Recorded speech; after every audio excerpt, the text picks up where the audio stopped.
Hello guys, welcome back to J vlogs. இங்கே நம்ம video என்ன பார்க்க போகிறோம்னு பார்த்தீங்கன்னா 3 kg மட்டன் பிரியாணி எப்படி செய்கிறதுன்னு பார்க்க போகிறோம். அதுவும் வுட் ஃப்ரைடில் எப்படி நம்ம மட்டன் பிரியாணி செய்கிறன்றது தான் பார்க்க போகிறோம்.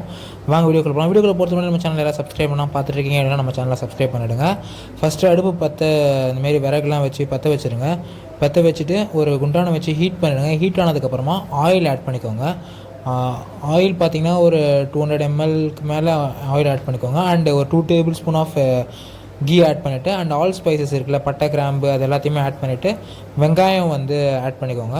வெங்காயம் பார்த்திங்கன்னா ஒரு கிலோவுக்கு பார்த்திங்கன்னா 400 கிராம் ஆனியன் ஆட் பண்ணுறோம் நம்ம. அப்போ 3 kgக்கு அதுக்கேற்ற மாதிரி கால்குலேட் பண்ணிக்கோங்க. அண்ட் கூடவே கொஞ்சம் கல் உப்பு போட்டுட்டு நல்லா வதக்கிக்கோங்க. இது மட்டன் பிரியாணி செய்ய போகிறோம், அதனால் மட்டன் பிரியாணி செய்கிறப்ப கடையில் கொழுப்பு கேட்டு வாங்கிக்கோங்க, அது கொடுப்பாங்க. அதையும் இந்த டைம்லேயே போட்டு கூடவே வதக்கிடுங்க. ஆனியன் நல்லா கோல்டன் போனால் வதங்கினதுக்கு அப்புறமா தக்காளி ஆட் பண்ணணும். தக்காளியும் சேம் குவான்டிட்டி, எவ்வளோ ஆனியன் எடுக்கிறீங்களோ அவ்வளோ குவான்டிட்டி ஆஃப் தக்காளியுமே எடுத்துக்கோங்க. அது நல்லா தக்காளியை அந்த ரா ஸ்மெல் போகிற அளவுக்கு நல்லா பேஸ்ட், அதை தொக்கு மாதிரி வர அளவுக்கு வதக்கிட்டு புதினா போட்டு கொஞ்சம் வதக்கிடுங்க. அப்புறம் 10லேருந்து ஒரு 12 மிளகா எடுத்து யூஸ் பண்ணிக்கோங்க. அதையும் நல்லா வதக்கிட்டு ஒரு 5 spoon of ginger garlic paste நம்ம ஆட் பண்ண போகிறோம். அதையும் போட்டு நல்லா அதோட ரா ஸ்மெல் போகிற அளவுக்கு நல்லா குக் பண்ணிகிட்டே இருங்க. ஓகேங்க. அதுக்கப்புறமா நம்ம இதில் மட்டன் ஆட் பண்ணுற வேண்டியதான். மட்டன் ஆல்ரெடி பாயில் பண்ணி வச்சாச்சு. மசாலா எல்லாமே பெரிய மசாலாஸ் கிடையாது, வெறும் காரத்தூள், மஞ்சத்தூள், உப்பு, பெப்பர் அந்தமாரி போட்டு பட்டை கிராம்பு அதெல்லாம் போட்டு ஆட் பண்ணிக்கோங்க. அதை போட்டு நல்லா வதக்கினதுக்கப்புறமா அந்த ஸ்டாக் வாட்டரையுமே, மட்டன் வேக வச்ச ஸ்டாக் வாட்டரையுமே இதில் ஊற்றிட்டு நீங்கள் லெமன் ஒரு 1 லெமன் ஆர் 2 லெமன் ஸ்குவீஸ் பண்ணிக்கோங்க. தண்ணி பார்த்திங்கன்னா நீங்கள் எந்த குண்டானில் அரிசி எடுக்கிறீங்களோ அதே அளவில் டபுள் டைம்ஸ் நம்ம வாட்டர் ஆட் பண்ணணும். ஸோ வாட்டர் நீங்கள் ஸ்டாக் வாட்டர் ஆட் பண்ணிக்கலாம், அண்டு தேங்காய் பால் ஆட் பண்ணிக்கலாம், அண்ட் வாட்டர் ஆட் பண்ணிக்கலாம். இப்போ ஊற்றுற குண்டானில் 4 குண்டான் நீங்கள் தண்ணி ஊற்றுறீங்க அப்படின்னா அதில் ஒரு குண்டான் தேங்காய் பால், ஒரு குண்டான் மட்டன் வேக வச்ச ஸ்டாக் வாட்டர், அண்ட் 2 குண்டான் நம்ம வாட்டர் ஆட் பண்ணிக்கலாம். ஓகேவா? அண்டு இதை நல்லா மிக்ஸ் பண்ணிவிட்டு காரம், சால்ட் எல்லாமே செக் பண்ணிக்கோங்க. சால்ட் காரம் கம்மியாக இருந்துச்சு அப்படின்னா இந்த டைமில் தான் ஆட் பண்ண முடியும்.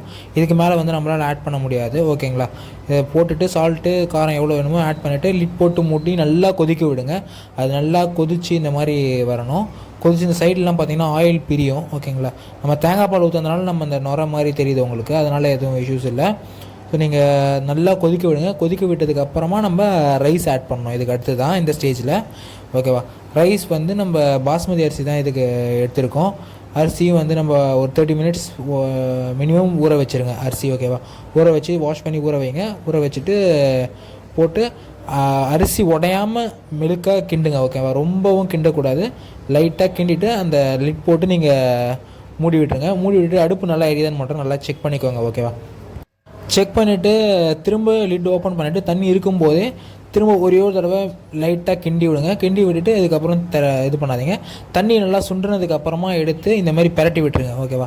பெரட்டி விடுங்க, அடி பிடிக்காமல் இருக்கும். அப்போ தான் நீங்கள் பெரட்டாமல் விட்டுட்டிங்கன்னா அடி பிடிச்சிடும். அந்தமாதிரி தண்ணி சுண்டதுக்கப்புறமா பெரட்டி விட்டுட்டு தம் போட்டுற வேண்டியதான். தம் பார்த்திங்கன்னா மினிமம் 15 மினிட்ஸ் தம் போட்டே ஆகணும். அப்படி இல்லைனா நீங்கள் மேக்ஸிமம் ஒரு ½ அன் ஹவர் கூட நீங்கள் தம் போட்டுக்கோங்க, ஒன்றும் ப்ராப்ளம் கிடையாது. தம் போட்டு முடிச்சதுக்கப்புறமா நம்ம கொத்தமல்லி, புதினா அகைன் போட்டுட்டு சாப்பாட்டை நல்லா உடையாமல் பொறுமையாக இந்த மாதிரி நீங்கள் கிளறி விட்டிங்கன்னா டேஸ்ட்டான மட்டன் பிரியாணி ரெடி ஆகிடும். இதை நீங்கள் ட்ரை பண்ணி பார்த்துட்டு எப்படி இருக்குன்னு சொல்லிட்டு கீழே கமெண்ட்டில் சொல்லுங்கள். அண்ட் இது போல் இன்னும் நிறைய இன்ட்ரெஸ்டிங்கான ஃபுட் ரெசிபிஸ் வீடியோஸ் பார்க்குறதுக்கு நம்ம சேனல் ஜே vlogsஸை மறக்காமல் சப்ஸ்கிரைப் பண்ணுங்கள் கைஸ்.